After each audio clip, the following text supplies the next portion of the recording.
आज 16 सितंबर है और आज के लिए हमारे पास सिर्फ एक ही एडिटोरियल है।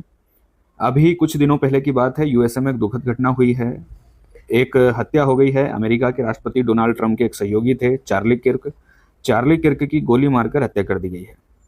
अक्सर सभी देशों में जहां पर भी सत्ता के लिए संघर्ष होता है, प्रतिस्पर्धा होती है, वहां पर दो गुट आपस में लड़ते हैं, मतभेद होते हैं और एक दूसरे से वैचारिक संघर्ष करते हैं।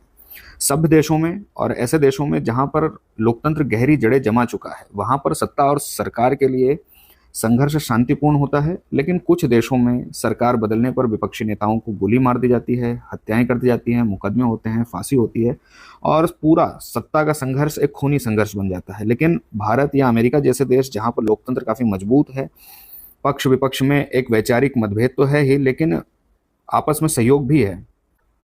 लेकिन भारत या अमेरिका जैसे देशों में जहां लोकतंत्र काफी मजबूत है, लोकतंत्र की जड़ें काफी मजबूत है, पक्ष विपक्ष में वैचारिक मतभेद तो है ही, लेकिन हिंसक संघर्ष नहीं होता।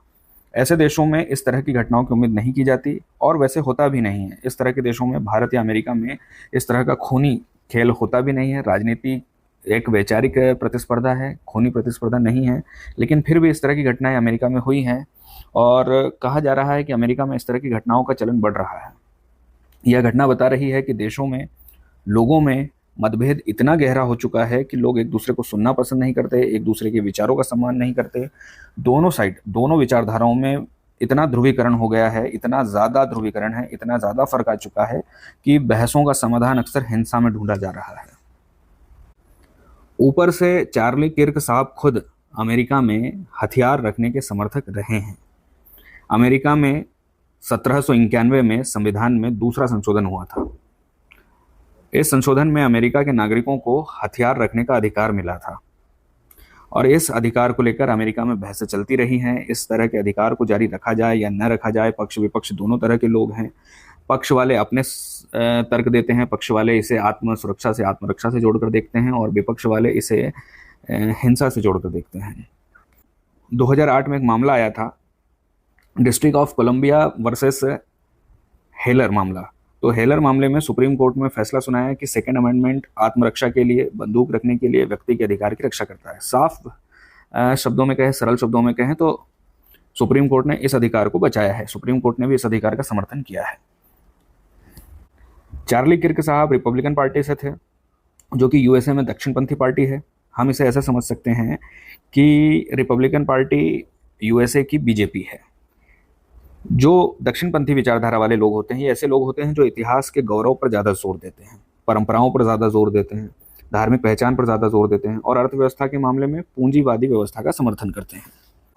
चार्ली किर्क भी दक्षिणपंथी विचारों का समर्थन करते थे, दक्षिणपंथी विचारधारा से जुड़े हुए थे, इसका प्रचार भी करते थे। उन्होंने गर्भपात और ट्रांसजेंडर और एलजीबीटीक्यू समुदाय के अधिकारों को लेकर काफ़ी मुखरता से बात की है। वे गर्भपात के अधिकार को सीमित करना चाहते हैं।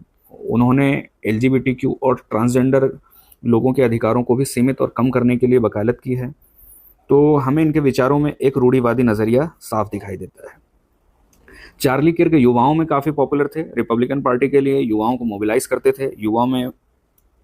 युवा समुदाय में पॉपुलर होने के नाते उन्हें युवाओं का समर्थन भी मिलता रहा है, रिपब्लिकन पार्टी को उनके वोट भी मिलते रहे हैं।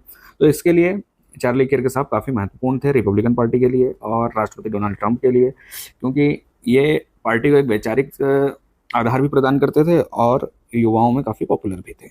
जिसने गोली चलाई है उसे गिरफ्तार कर लिया है, लेकिन अभी साफ नहीं है कि उसने ऐसा क्यों किया। हालांकि यहाँ बात साफ है, यह बात एकदम साफ है कि जब भी किसी देश में मतभेदों पर बात नहीं होगी, एक दूसरे को सुना नहीं जाएगा, एक दूसरे के विचारों का सम्मान नहीं किया जाएगा, दो राजनीतिक विचारधाराएं आपस में सहयोग नहीं करेंगी, राजनीतिक माहौल कड़वा होगा, राजनीतिक लड़ाई पर्सनल लड़ाई बन जाएगी, धर्म या विचारधारा के आधार पर एक दूसरे को निशाना बनाया जाएगा, नफरत और असहिष्णुता बढ़ेगी और पावर में रहना, सत्ता में रहना ही एकमात्र लक्ष्य बन जाएगा। उन देशों में हिंसा बढ़ेगी, राजनीतिक व्यवस्था बिगड़ेगी, प्रशासनिक व्यवस्था बिगड़ेगी, हत्याएं होंगी, संघर्ष होगा, सड़कों पर हिंसा होगी और देश में पूरी व्यवस्था एक अव्यवस्था की तरफ चलने लगेगी, देश बर्बादी की तरफ बढ़ने लगेगा। अमेरिका की सरकार और अमेरिका के लोकतंत्र पर सवाल उठ रहे हैं, क्योंकि अभी कुछ ऐसी घटनाएं हुई हैं जिनके प्रति सरकार का रुख काफ़ी सख्त था, क्रूर था, लोकतांत्रिक बिल्कुल भी नहीं था। उनमें एक घटना थी कि यूएसए में अमेरिका के लोगों के द्वारा ही विरोध प्रदर्शन किया जा रहा था, गजा के लोगों के पक्ष में, गजा के लोगों के अधिकारों के पक्ष में, और इस आंदोलन को सरकार ने बड़ी सख्ती से कुचल दिया। यदि किसी भी देश में इस तरह से आंदोलनों को कुचला जाता है, खासकर एक लोकतांत्रिक देश में विरोध को नहीं सुना जाता है, सम्मान नहीं किया जाता है, तो इस व्यवस्था को लोकतांत्रिक व्यवस्था नहीं कह सकते हैं हम। सिर्फ चुनावों तक ही लोकतंत्र सीमित होकर रह गया है। सड़कों पर प्रदर्शन में, विपक्ष की आवाज़ सुनने में, विरोध के स्वर सुनने में भी लोकतंत्र होना चाहिए। विरोध की आवाज़ को सुना जाना चाहिए। दूसरी घटना थी कि जब अवैध रूप से अमेरिका में घुसने वाले और रहने वाले लोगों के खिलाफ छापे डल रहे थे, तब उनके साथ बहुत ही क्रूर व्यवहार किया गया था। इस तरह का क्रूर व्यवहार किसी भी लोकतांत्रिक देश में नहीं होना चाहिए, किसी भी लोकतांत्रिक देश की निशानी नहीं है। जितना क्रूर व्यवहार इन परिवारों के साथ किया गया था वह लोकतांत्रिक नहीं है। दूसरी तरफ अमेरिका की सरकार टैरिफ लगाकर विश्व व्यापार को ठप कर रही है, वैश्विक आपूर्ति श्रृंखलाओं को ठप कर रही है, वैश्विक आपूर्ति श्रृंखलाएं टूट रही है। अब इससे सवाल उठता है कि क्या सच में अमेरिका खुद को विश्व का नेता मानता है, या अमेरिका विश्व भर में एक नियम आधारित व्यवस्था का समर्थक रहा है, या अमेरिका विश्व भर में लोकतंत्र का समर्थक रहा है। यदि इस तरह की घटनाएं होंगी, अमेरिका की सरकार इन घटनाओं में शामिल होगी, इस तरह के फैसले लिए जाएंगे, तो इस तरह के सवाल उठने तो लाजमी हैं। यहाँ पर सबसे बड़ी चिंता यह है कि शक्तिशाली पक्ष, सरकार के लोग जब विरोध प्रदर्शन को नहीं सुनते, विरोध की आवाज़ को नहीं सुनते, आलोचनाओं को नहीं सुन पाते, विपक्ष और मीडिया से और दूसरे स्टेक होल्डर से विचार नहीं करते, और जब संवाद के सारे रास्ते बंद हो जाते हैं, तो डर का माहौल पैदा होता है। देश में हिंसा बढ़ती है, तनाव बढ़ता है, विरोधियों को निशाना बनाया जाता है, अल्पसंख्यकों के अधिकार खतरे में पड़ जाते हैं। बदले में सत्ता और सरकार से निराश लोग, हताश लोग बंदूक का सहारा लेते हैं, जैसी घटना अभी हुई है। अमेरिका में पूर्व राष्ट्रपतियों ने, जैसे बराक ओबामा ने, गन कल्चर को सुधारने के लिए, इस व्यवस्था में सुधार करने के लिए काफ़ी प्रयास किए हैं, लेकिन वे प्रयास असफल ही रहे। लगभग 17 बार उन्होंने कांग्रेस में इस तरह के बिल लाने का प्रयास किया था, लेकिन कोई परिणाम नहीं निकला। और अब उम्मीद की जा रही है कि ट्रंप के जाने के बाद स्थितियां फिर से सुधरेंगी, फिर से अमेरिका की व्यवस्था पटरी पर आएगी। एडिटोरियल में इतनी ही बातें थी। आप देखते हैं शॉर्ट नोट्स, यानी की पॉइंट्स के थ्रू एक बार रिवीजन कर लेंगे। तो बात यह है कि राष्ट्रपति ट्रंप के एक सलाहकार थे चार्ली किर्क, उनकी गोली मारकर हत्या कर दी गई है। इस हत्या को ध्रुवीकरण की राजनीति से जोड़कर देखा जा रहा है। यह घटना बता रही है कि अमेरिका में हिंसा और हथियार की संस्कृति बढ़ रही है, गन कल्चर बढ़ रहा है, लोग राजनीतिक विरोधियों के खिलाफ हिंसा का सहारा ले रहे हैं। बताया जा रहा है कि यूएसए में पोलराइजेशन इतना बढ़ चुका है कि रिपब्लिकन्स और डेमोक्रेट्स, यानी वहाँ की दो प्रमुख पार्टियां आपस में संवाद नहीं कर रही हैं, संवाद लगभग बंद है। अल्पसंख्यकों को राजनीति से खत्म करने का प्रयास किया जा रहा है। हिंसा और गन कल्चर बढ़ रहा है। हिंसा और गन कल्चर के मामले में पूर्व राष्ट्रपति बराक ओबामा के कार्यकाल में 17 बार गन रिफॉर्म के प्रयास हुए, लेकिन असफल रहे। अब उम्मीद भी नहीं की जा रही है, क्योंकि यह प्रशासन गन कल्चर का समर्थक रहा है। खुद चार्ली किर्क साहब भी हथियार रखने के अधिकार के समर्थक रहे हैं। अमेरिका के अंदर तो यह सब हो रहा है, और अमेरिका के बाहर टैरिफ नीति से विश्व व्यापार को नुकसान हो रहा है। इससे अमेरिका के साथ दूसरे देशों के रिश्ते भी खराब हो रहे हैं। भारत और अमेरिका के रिश्ते पिछले दिनों काफ़ी कड़वे रहे हैं। हमने इसको लेकर पिछले एडिटोरियल में बात भी की है। विरोध प्रदर्शन करने वालों के खिलाफ सरकार ने सख्ती की है, और इससे अमेरिका की लोकतांत्रिक छवि को नुकसान हुआ है। ट्रंप प्रशासन के इन फैसलों से राजनीतिक असहिष्णुता बढ़ी है, नफरत बढ़ी है, राजनीतिक संवाद खत्म हो रहा है, अल्पसंख्यकों की सुरक्षा को लेकर चिंताएं बढ़ी है, और गन कल्चर भी बढ़ रहा है। यहाँ से मेंस के लिए सवाल हो सकता है कि अमेरिका में गहरी राजनीतिक ध्रुवीकरण, गन कल्चर और नीतिगत असहिष्णुता ने उनकी लोकतांत्रिक विश्वसनीयता और वैश्विक नेतृत्व क्षमता को कमजोर कर दिया है। इस सवाल के जवाब में हमें जो वर्तमान स्थिति है वो बताना है, जो हमने अभी एडिटोरियल में पढ़ा है कि किस तरह से अमेरिका में जो घटनाएं हो रही है वो अमेरिका की लोकतांत्रिक छवि को नुकसान पहुंचाती है, और जो अमेरिका ने टैरिफ लगाया है उससे उसके वैश्विक नेतृत्व की क्षमता भी कम हुई है, क्योंकि इस तरह के फैसले एक तरफा लिए गए हैं और थोपे गए हैं दूसरे देशों पर, और इससे वैश्विक व्यापार भी खतरे में है, वैश्विक व्यापार को नुकसान हो रहा है। पॉलिसीज़ में, नीतियों में जो असहिष्णुता बढ़ रही है, विपक्ष के साथ संवाद नहीं हो रहा है, उससे राजनीतिक ध्रुवीकरण बढ़ रहा है, विचारधाराओं में दूरियां बढ़ रही है। लोकतंत्र में सहयोग होना चाहिए, न कि दूरियां। और इसके कारण सत्ता से, सरकार से हताश लोग अक्सर गन कल्चर, अक्सर बंदूक का और हिंसा का सहारा लेते हैं। तो इन सारी बातों को हमें इस प्रश्न के जवाब में लिखना है। एडिटोरियल को पढ़कर आसानी से जवाब लिखा जा सकता है। बात अमेरिका की हो रही है तो दो चार बातें चलते चलते अमेरिका के बारे में भी देख लेते हैं। तो सबसे पहली बात, कुछ बेसिक जानकारियाँ। आधिकारिक नाम है यूनाइटेड स्टेट्स ऑफ अमेरिका, राजधानी है वॉशिंगटन डीसी। आधिकारिक भाषा है अंग्रेजी, करेंसी है अमेरिकी डॉलर यानी यूएसडी यानी यूएस डॉलर, और यहाँ का ध्वज है स्टार एंड स्ट्रिप्स वाला, जिसमें 13 धारियाँ हैं, 50 सितारे हैं, 50 सितारे 50 राज्यों के प्रतीक हैं। राष्ट्रीय प्रतीक है बाल्ड ईगल, और राष्ट्रीय वाक्य है इन गॉड वी ट्रस्ट। भूगोल की बात करें तो विश्व में तीसरा सबसे बड़ा देश है रूस और कनाडा के बाद, लगभग 98 लाख वर्ग किलोमीटर का क्षेत्रफल है। मैप पर देखें तो उत्तर में है कनाडा और दक्षिण में है मेक्सिको, पूर्व में है अटलांटिक महासागर और पश्चिम में है प्रशांत महासागर। देश के अंदर 50 राज्य हैं, एक संघीय जिला है यानी फेडरल डिस्ट्रिक्ट है वाशिंगटन डीसी, जो कि राजधानी भी है। प्रमुख नदियां हैं मिसिसिपी, मसूरी, कोलोराडो और रियो ग्रांडे। यहाँ पर 2 प्रमुख पर्वत श्रृंखलाएं हैं जो पूर्व में है, पूर्वी तट के साथ लगी हुई है, वो है अपलेशियन पर्वत, और पश्चिम में है रॉकीज। यहाँ पर 5 बड़ी झीलें हैं जिन्हें ग्रेट लेक्स कहा जाता है, एग्जाम में कभी कभी पूछ भी ली जाती हैं। सुपीरियर, उसके बाद मिशिगन, ह्यूरॉन, ईरी और Ontario. Superior, Michigan, Huron, eerie और ओंटारियो।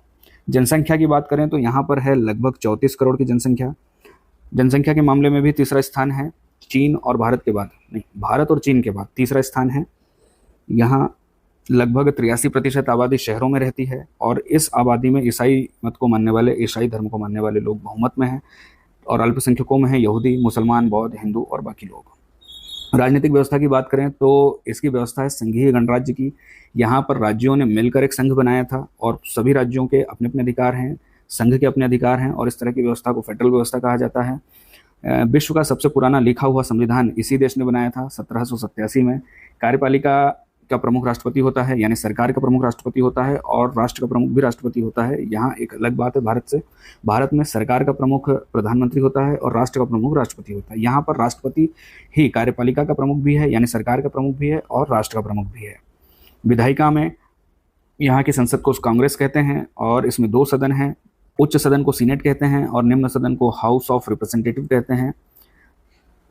न्यायपालिका में सबसे ऊंची अदालत है सुप्रीम कोर्ट, अमेरिका का सुप्रीम कोर्ट।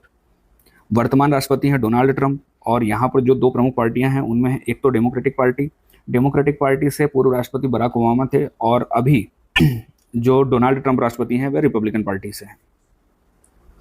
अर्थव्यवस्था की बात करें तो यहाँ पर पूंजीवादी मिश्रित अर्थव्यवस्था है। यहाँ की इकोनॉमी है लगभग 29 ट्रिलियन डॉलर। 29 ट्रिलियन डॉलर, विश्व में सबसे बड़ी इकोनॉमी, सबसे बड़ी जीडीपी अमेरिका की है 29 ट्रिलियन डॉलर की।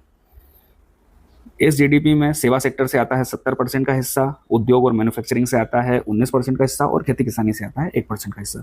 यहाँ की प्रमुख कंपनियों में हैं Apple, Microsoft, Google, Amazon, Tesla और मेटा। ये सारी कंपनियाँ अमेरिका की ही हैं। लास्ट में देखते हैं एमसीक्यू। पहला सवाल है कि निम्नलिखित में से कौन सा कथन संयुक्त राज्य अमेरिका के बारे में सही है। 3 स्टेटमेंट दिए हैं, हमें बताना है कौन सा स्टेटमेंट सही है। यूएसए का संविधान 1787 में स्वीकृत हुआ था, और यह दुनिया का सबसे पुराना लिखित संविधान है। बिल्कुल सही बात है। दूसरा स्टेटमेंट, यूएसए में केवल एक ही सदन है, एक सदन नहीं है। हमने देखा था यूएसए की संसद को कांग्रेस कहा जाता है, और कांग्रेस में 2 सदन हैं, सीनेट और हाउस ऑफ रिप्रेजेंटेटिव। तीसरा स्टेटमेंट, राष्ट्रपति ही कार्यपालिका और विधायिका दोनों का प्रमुख होता है। राष्ट्रपति ही कार्यपालिका और राष्ट्र का दोनों का प्रमुख होता है, लेकिन विधायिका का प्रमुख नहीं होता, इसलिए तीसरा स्टेटमेंट गलत है। सिर्फ एक स्टेटमेंट सही है, ऑप्शन ए सही उत्तर है। दूसरा सवाल है कि यूएसए की कांग्रेस के बारे में सही कथन है। पहला, इसमें सीनेट और हाउस ऑफ रिप्रेजेंटेटिव्स होते हैं। पहले कथन सही है, तो यही सही उत्तर है। तीसरा सवाल है कि यूएसए की अर्थव्यवस्था के संदर्भ में निम्नलिखित कथनों पर विचार कीजिए। यूएसए विश्व की सबसे बड़ी अर्थव्यवस्था है। जी हाँ है। दूसरा स्टेटमेंट, इसका सेवा क्षेत्र जीडीपी में सबसे ज़्यादा लगभग 70% का योगदान देता है। बिल्कुल सही बात है। और तीसरा स्टेटमेंट है कि प्रमुख कृषि उत्पादों में मक्का है, सोयाबीन है, गेहूं है। हाँ, बिल्कुल सही बात है, तीनों स्टेटमेंट सही है। चौथा सवाल है कि यूएसए और भारत के बीच संबंधों के संदर्भ में कौन सा कथन सही है। ऑप्शन ए, दोनों देश नेटो के सदस्य हैं। नहीं, भारत नेटो का सदस्य नहीं है। दोनों देश क्वाड के सदस्य हैं। हाँ, भारत और यूएसए दोनों क्वाड के सदस्य हैं। भारत और यूएसए के अलावा अमेरिका और भारत के अलावा ऑस्ट्रेलिया है और जापान है। 4 देश हैं क्वाड के सदस्य। पांचवा सवाल है कि यूएसए की संस्कृति और समाज के बारे में कौन सा कथन असत्य है। 4 कथन दिए हुए हैं, एक गलत है, 3 सही है। यूएसए को इमिग्रेंट नेशन कहा जाता है, यह तो बिल्कुल सही है, क्योंकि अमेरिका में वहाँ के मूल निवासी बहुत कम बचे हुए हैं, जो जितने भी लोग हैं सब बाहर से आए हैं। दूसरा स्टेटमेंट है कि हॉलीवुड विश्व का सबसे बड़ा फिल्म उद्योग है, बिल्कुल सही है। तीसरा, अमेरिकन फुटबॉल और बेसबॉल यूएसए के लोकप्रिय खेल है, बिल्कुल सही है। और चौथा, यूएसए में धार्मिक स्वतंत्रता नहीं है। चौथा स्टेटमेंट बिल्कुल गलत है, क्योंकि यूएसए एक धर्मनिरपेक्ष देश है, लोकतांत्रिक देश है। तो इसका सही उत्तर है ऑप्शन डी। आज के लिए इतना ही, कल फिर मिलेंगे।